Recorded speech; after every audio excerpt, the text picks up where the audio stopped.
Breaking tonight, emails surfacing in Hillary Clinton's private server scandal that may revive controversy over one of the most troubling episodes of her entire career, the 2012 Benghazi terror attacks that ended with 4 dead Americans. Good evening and welcome to the Kelly File, everyone. I'm Megyn Kelly. Hours ago, the State Department revealing new information on up to 30 emails that may be related to the Benghazi terror attacks. They were among the nearly 15,000 messages recovered by the FBI that Clinton's team appears to have tried to permanently destroy. 30,000 of them got deleted, only 15,000 were recovered. Fox News is learning that these emails, these 30 or so, may have been sent or received in the days following the Benghazi attacks. And if they were withheld from investigators, then their existence would fly in the face of Mrs. Clinton's claims that she turned over all of her work-related emails. I responded right away and provided all my emails that could possibly be work-related. We went through a thorough process to identify all of my work-related emails and deliver them to the State Department. At the end, I chose not to keep my private personal emails. Emails about planning Chelsea's wedding or my mother's funeral arrangements, condolence notes to friends, as well as yoga routines, family vacations, the other things you typically find in inboxes. I think that anybody who's actually looked at this has concluded that I have now put out all of my emails. Or not. Today, the Trump campaign releasing a statement writing, quote, "If Clinton did not consider emails about something as important as Benghazi to be work-related, one has to wonder what is contained in the other emails she attempted to wipe from her server." Chief Intelligence Correspondent Catherine Herridge live in Washington tonight with more details on this discovery. Catherine? Megyn, Hillary Clinton signed the statement under oath last August telling a federal court that she had handed over all her government records. But tonight we know there are more emails, as many as 30 from Benghazi, that were found after the FBI did a forensic scrub of Clinton's servers. Fox News was told that some records come from the first week after the 2012 attack. The same week, then Secretary Clinton was at Andrews Air Force Base, where the caskets of 4 Americans were flown home. We don't know if these emails are duplicates of what's already out there, but if they are new and they were deleted by Clinton's team, it could reopen the Benghazi debate and re-energize reporting that Clinton told her daughter Chelsea it was terrorism and told the public an obscure video was to blame. Part of the FBI's Clinton file is getting released now because multiple media outlets filed requests for Clinton's interview after FBI Director James Comey said the criminal case into the mishandling of classified information was closed. We expect some sections of the FBI file will be blacked out for security reasons. President Obama's spokesman said today the White House is not involved. I've seen those reports. I can tell you that the White House did not consult with the FBI about that decision or any of the other decisions that they've made in terms of handling some of the investigative material. This week, we expect more Clinton schedules from when she was Secretary of State, as well as parts of those FBI investigative files. And tonight, there was no immediate comment from the Clinton campaign. Megyn. Catherine Herridge, thank you. Joining us now, Mark Thiessen, a Fox News contributor and American Enterprise Institute scholar. And Crystal Ball joins us. She's a journalist and senior fellow at the New Leaders Council. Great to see you back here on Fox, Good Crystal. to see you, Megyn. Great. Thanks, Mark, Megyn. It's great to see you, too. So, Crystal and I go way back. I was her very first TV appearance back. You were one of the very first, you were the first person who ever put me on television. So it's great to be have back here with you. All right, Mark, so let's talk Turkey. Hillary Clinton appears to have been caught. It appears, we don't know whether these are duplicates, but if they're duplicates, why didn't the State Department take the 2 minutes it would have taken to take just these 30 emails and say, are these in the stack we produced or not, before rushing into court and saying, we've got them, we need a month to determine whether they're duplicates? It's quite remarkable. Look, if this report is true, and it is an if, then Hillary Clinton's been caught in yet another lie. I mean, we know for a fact that as she said to the American people, she turned over everything that she was obligated to turn over. We know for a fact that that is untrue. The FBI said they found thousands of emails that she failed to turn over, which now could include emails regarding Benghazi. And the reason we don't give her the benefit of the doubt, Megyn, is because she's lied to the American people so many times that an NBC News poll just found 11% of Americans say she's honest and trustworthy. 56% say she should be charged with a crime. And 60% say that she believes the rules that apply to the rest of us don't apply to her. Americans sense this. And I just wonder, at what point will some Democrats step forward and say, enough is enough? You've got dozens of Republicans who have stepped forward and said, I will never vote for Donald Trump. Where are the never Hillary Democrats? Where are the Democrats who are so disgusted by this corruption, by this lying, that they will finally say, I will not be a party to putting a lying kleptocrat into the Oval Office? Oh. Where are they? Kleptocrat. Is that yours? That's got a nice ring to it, just in general. All right, Crystal, let me ask you, because even if you can't prove that, she lies, right? There's certainly evidence that she misstates things a lot, especially when it comes to her emails and whether they were classified and what she did with that private service. So why does she deserve the benefit of the doubt on this? Well, there's a big difference between being mistaken about something and lying about something. I mean, as you pointed out, we don't even know for sure that these 30 emails are anything different that she didn't actually already turn over. So they're looking into that to see if these are duplicates and see what information would need to be redacted. Furthermore, the Clinton campaign has been very forthcoming in saying, look, if you find more work-related emails, let's put them out. Let's have that transparency. They've welcomed that. So to me, that speaks to the fact there's no cover-up here. They're not trying to hide anything. Perhaps the process that the lawyers Clinton used to sort out the work emails from the personal emails, perhaps that process was imperfect. No, clearly it was not. But that's a lot different than saying that she lied to the American people, which there's just no evidence for, and which the FBI investigation found absolutely no evidence for. Go ahead, Being Mark. mistaken about something That's not true, and Crystal. lying No, are Crystal, two I'm sorry. totally She different said- things. Crystal, she said there's no classified information on my emails, which the FBI said was not true. She said there was nothing marked classified, which Okay, the but FBI said again- there was nothing but untrue. again, No, Mark, hold you're on. not- She you're said not responding no. to my I'm hold no, on, I am. let I'm me saying get she, back I'm saying she said that there was nothing marked classified. There was nothing classified at the time. Also untrue. She has repeatedly lied to the American people to the point. I'm telling you, the poll is almost 70%. Go ahead, Crystal. Okay, you are pointing out things that are different from what she said, but it's different to be mistaken. Lies. There were 3 emails that had partial classifications. Where's the intent? Where's your proof, Mark, that she knew that was inaccurate when she was saying it? And that's what we talk about when, look, I get it.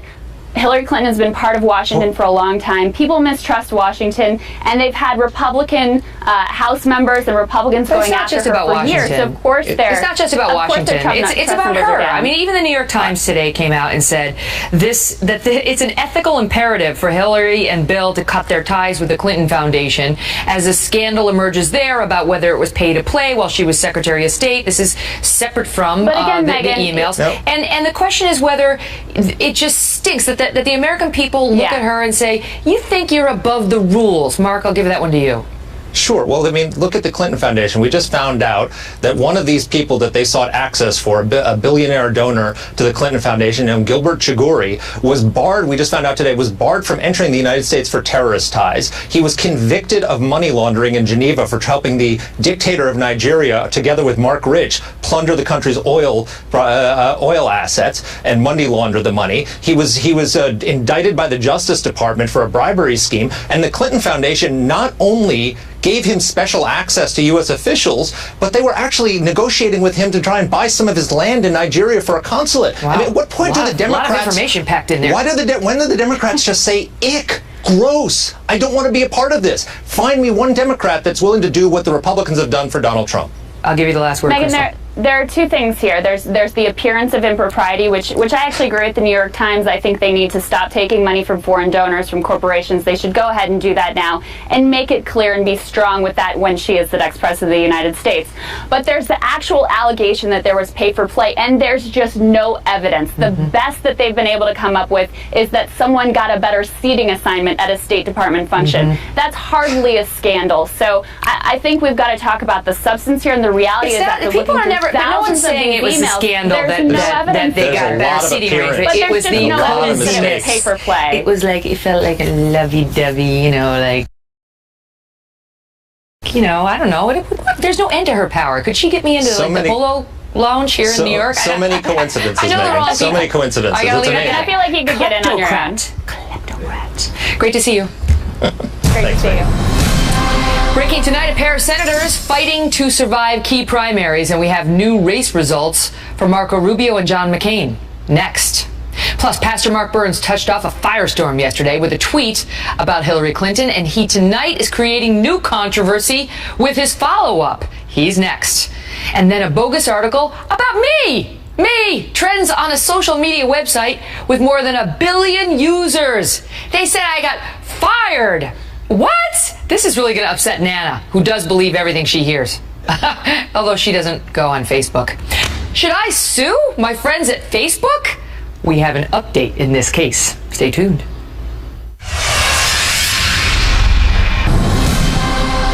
Breaking tonight, we are keeping a close eye on several key congressional races out of Florida and Arizona. In Florida, the AP now projecting Senator Marco Rubio has won his primary. He'll face Congressman Patrick Murphy in November. Remember when he said he wasn't running again? Over on the House side, voters are deciding whether to keep former Democratic National Committee Chairwoman Debbie Wasserman Schultz in Congress or to replace her with a Bernie Sanders-backed law professor. We are also awaiting results out of Arizona, where 5-term Republican Senator John McCain is facing a tough primary battle 1 day after his 80th birthday. He is expected to win, but you never know. Keep you posted. With 70 days to go, 70 I say, till the 2016 presidential election, the Trump campaign is trying to gain traction with a variety of voting groups. First, with a speech tomorrow on immigration, and there are late-breaking reports today that he may be headed to Mexico for a meeting with their president, potentially, tomorrow. In advance of that, that's Washington Post reporting. And then with a visit Saturday to a predominantly African-American church in Detroit. But that effort has been overshadowed in the last 24 hours by a series of controversial tweets. Not from Trump this time, but from a top Trump surrogate, Pastor Mark Burns. The man at the center of this controversy is here. He joins us next live. But Trace Gallagher has the newest developments to get us up to speed first. Trace? Megan, as national polls show Hillary Clinton with an enormous lead among black voters this weekend, Donald Trump will hold his first event in a black community in more than a year, appearing at a predominantly African-American church and speaking with the president of a national Christian television network owned and operated by African-Americans. Trump is hoping to win over black voters by trying to convince them that minority communities have suffered because of failed Democratic policies. He repeatedly points to Chicago as a prime example. When news that NBA star Dwayne Wade's cousin had been shot and killed in Chicago, Trump went on Twitter using the tragedy to help illustrate his point, quoting, "Dwayne Wade's cousin was just shot and killed walking her baby in Chicago. Just what I have been saying. African Americans will vote Trump." The misspelling of Dwayne Wade's name and lack of condolences for his cousin were later corrected. But now prominent African American pastor and Trump supporter Mark Burns is addressing his own Twitter controversy. Burns sent out a tweet late yesterday featuring a cartoon of Hillary Clinton in blackface, which, as you see, has now been changed. The original tweet depicted her using poor language to pander to African American voters. And in the voice of Clinton, he wrote, quoting, "Black Americans, thank you for your votes and letting me use you again. See you again in 4 years." Pastor Burns has now apologized for the tweet, but says he stands by the message that Democrats take black voters for granted. Megan. Trace, thank you. Joining me now, Pastor Mark Burns, Trump supporter and co-founder of the Now television network. Pastor, great to see you tonight. Thank you for being here. So, first of all, originally you stood by the tweet with the blackface, and now today you come out and say that you are sorry for it. Why the reversal?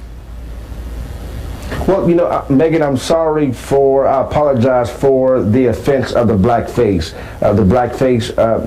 Several people, obviously many people were offended by it, but I apologize. I moved past it. I moved on, because what's more important is that I don't apologize for the message that the tweet shared. It is a reality, it is a fact that the Democrat Party panders after African Americans, but they don't own up to the felt policies that has caused many minorities in our country to be at the level that they're at, when in reality we're not developing at the same speed as other ethnic groups in this country.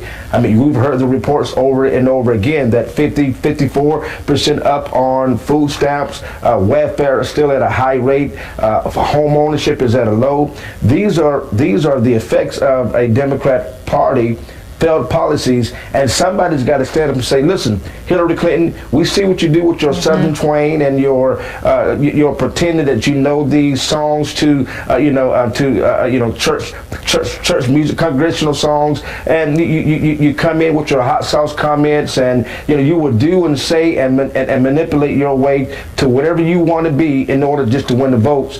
And in reality, you don't really care about black people. Well, I mean, what do you make of the numbers? Because overwhelmingly, Hillary Clinton is winning with African Americans. I mean, in some states and in some critical cities, it's almost 100%. It's 99% of the black population to 1% for Trump. Are they all wrong?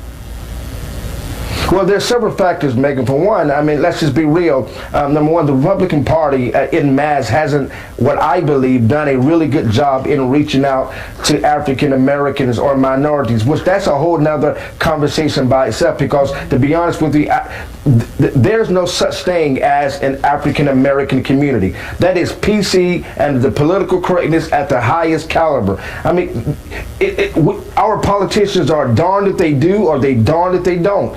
If they don't talk about the African American community, then they are racist. If Donald Trump don't address the African American community, then he's racist. Well, but you understand, Trump got in trouble. He got in trouble because, well, no. I mean, Trump got in trouble for many reasons. First of all, he appeared in at least a couple of interviews very slow to condemn David Duke.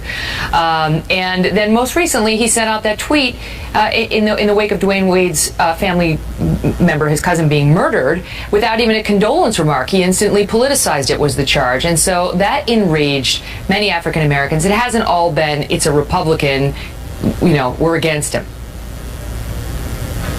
Well, that's not what I was saying. The statement I was trying to, I didn't get to complete my statement. My statement was this.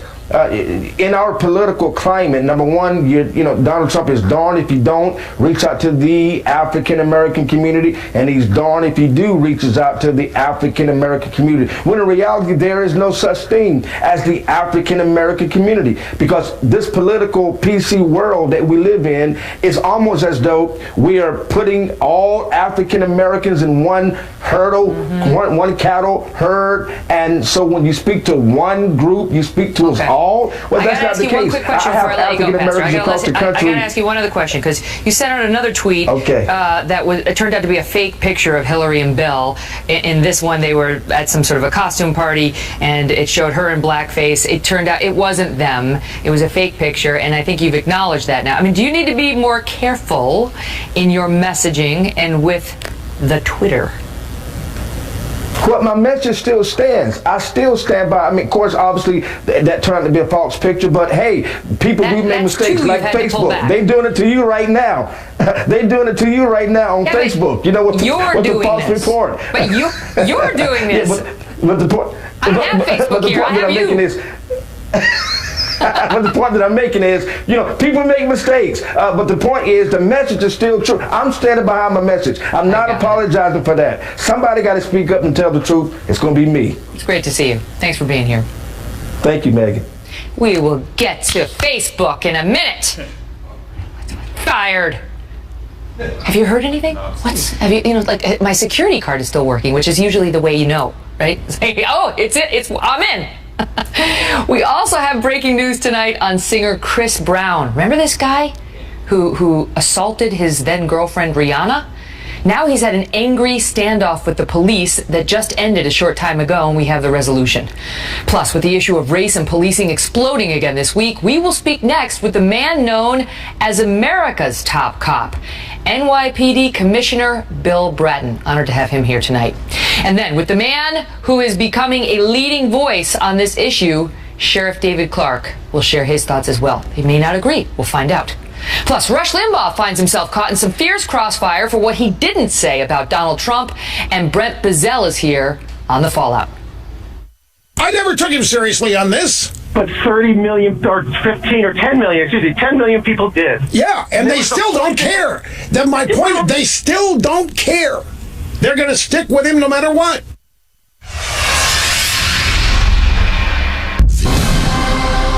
Breaking tonight, singer Chris Brown is behind bars this evening after lending his small part to what has become a dizzying 72 hours on the issues of race and policing.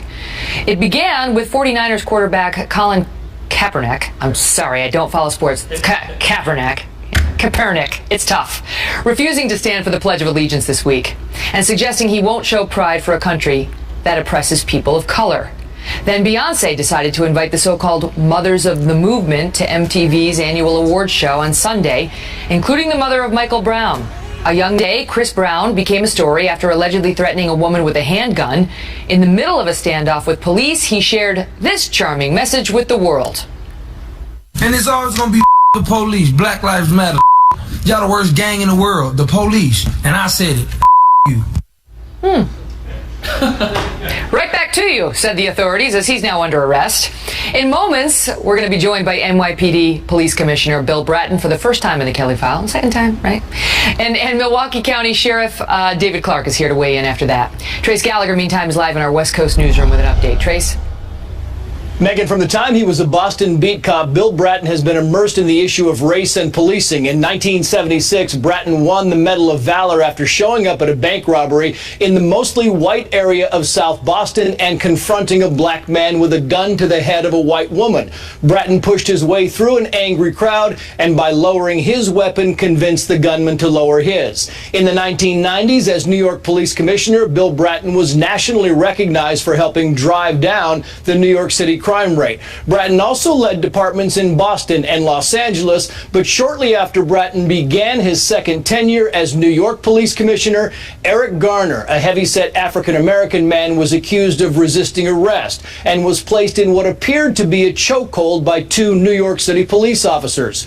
Garner died, reigniting racial tension against police. At the time, Bratton's policies were criticized as targeting minorities, and during his farewell news conference earlier this month, Commissioner Bratton acknowledged that it will take years to properly address this country's race relations. Watch.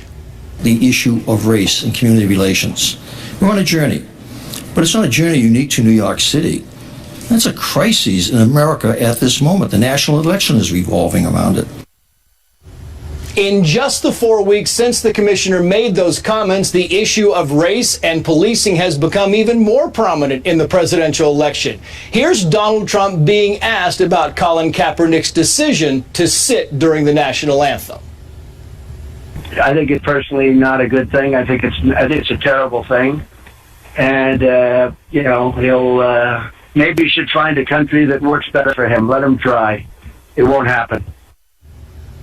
We can't find any comments Hillary Clinton made about Kaepernick, but he certainly made some about her, saying if she was any other person, she'd be in prison. The controversial quarterback also called Donald Trump openly racist.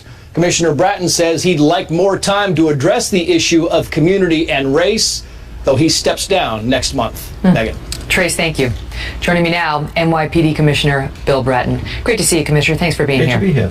What do you make of Colin Kaepernick's not standing? I don't support it, certainly, in the world.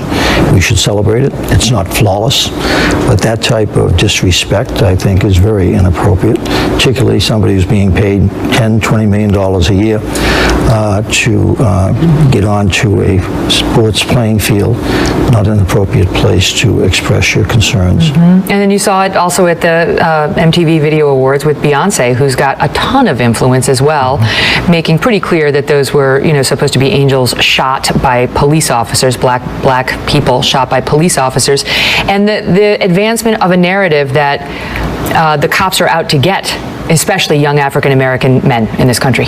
And that is not the case. That is the reality if you look at the statistics.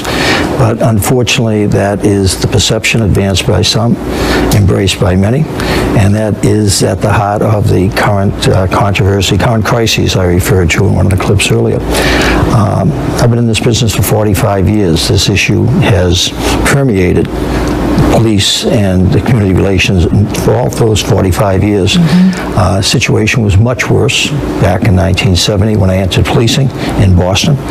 As a young police officer, young sergeant, young police superintendent, dealt with the desegregations of the Boston public schools, desegregation of Boston public housing, incredibly violent times, incredibly disturbing times.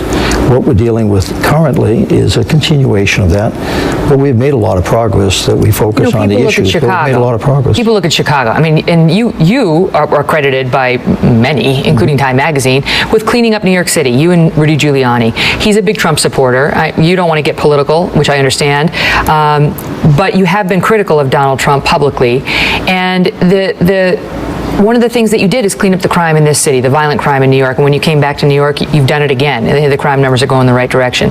So people like Donald Trump look at a city like Chicago, and that's why he's out there on the campaign trail right now. Worst gun violence, worst murders this past month that they've seen in 20 years. And he says, if you elect me, you can walk down the street without getting shot. That is how some people view their communities, no? Well, unfortunately, crime is up, particularly violent crime, in many of America's cities. No two cities are alike. We haven't referenced Los Angeles, that during the time I was chief of police there, crime went down. Race relations improved at the same time, to the extent that the LA Times editorialized that finally, after 50 years, a corner had been turned on race relations.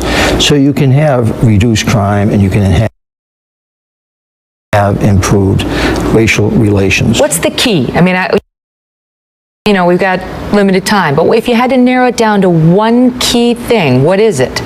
Police and community shared responsibility. It isn't the total responsibility of the police to address this issue alone. It is a shared responsibility among the criminal justice system. It is not the responsibility of the community alone to address it, but there is a shared responsibility. That's what democracy is all about. Why don't you want to endorse anybody in this election? I know you appeared at an event with Hillary Clinton, but you came out and told CBS News that he scares the hell out of you, to be quite frank with you. You said of Donald Trump, the lack of depth on issues, shoot from the hip. You say you just shake your head. What I also indicated is that I'm willing to meet with either of the candidates that are remaining in the race. Would have met with any of the candidates when we had many more. Similarly, in the run-up to the last mayor's election here in New York City, I had met with most of the mayoral candidates, many of whom had very different points of view about what to do about crime in New York City. You work for Bill de Blasio and Giuliani. I mean, it's like, what? Wait, what? And I might add, successfully. You should be Secretary of State. Crime went down during Giuliani's time, and it's continued to go down during Mr. de Blasio's time. All right. So you could get behind a Donald Trump presidency if he were to win in November. Well, the good news is in 70 days that you're all going to have to find something else to talk about, because the current Trump-Clinton issue is going to be behind us. Then there'll be one person to focus on. So those 70 days can't go by fast enough. Amen to that. Amen to that. Great to see you. All the best. And lots of love to your beautiful wife. So joining me now with reaction is Milwaukee County Sheriff David Clark. Sheriff, good to see you. What about that? Community policing, the greater connection between law enforcement and the community. What's the problem with that, if any? Because why aren't we just seeing that everywhere? Well, first of all, it's a two-way street. Any relationship is a two-way street, and what we're doing too much of is focusing on what the police can do better.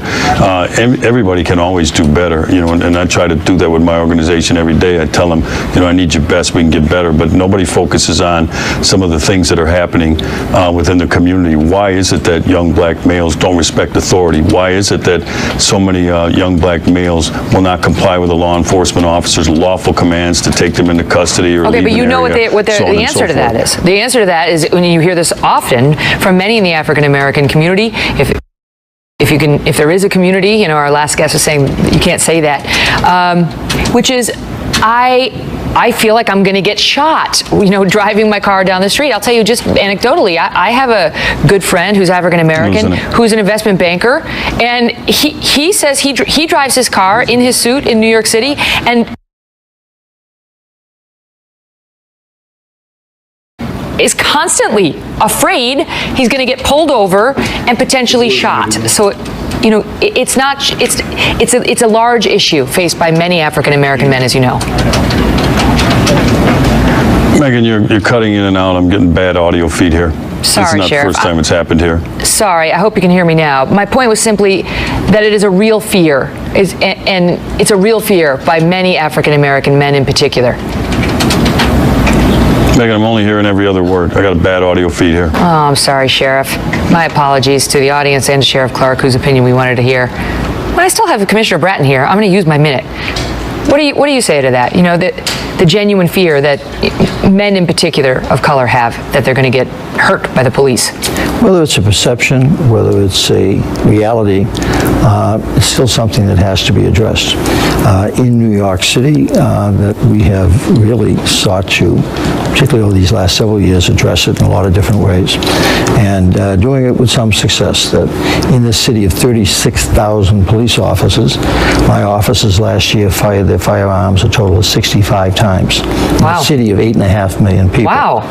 In 33 of those situations were combat situations in which my officers were being attacked or fired upon. So that fear is really in this city based very much on a perception, because the reality, which the media feeds, because whenever they have an incident, they play it over and over and over again, and then in this case like Michael Brown, there's no follow-up when it's proven that the quote victim in that case was in fact the person who was the aggressor against the law enforcement even the tragedy of Mr. Garner, that we have had 2 deaths attributed to potentially a chokehold in the last 20 some odd years in the city of New York, in a city that makes 300,000 to 400,000 arrests a year. But we focus a lot of attention on it because we constantly try to learn how can we do it better and more safely. Great to see you, sir. Okay. Again, we'll get Sheriff Clark on. Our apologies to him. Our apologies. Up next, why some Trump supporters worried he may soften his stance on immigration are now looking to rush Limbaugh on this issue, who finds himself caught in the crossfire. Stay tuned.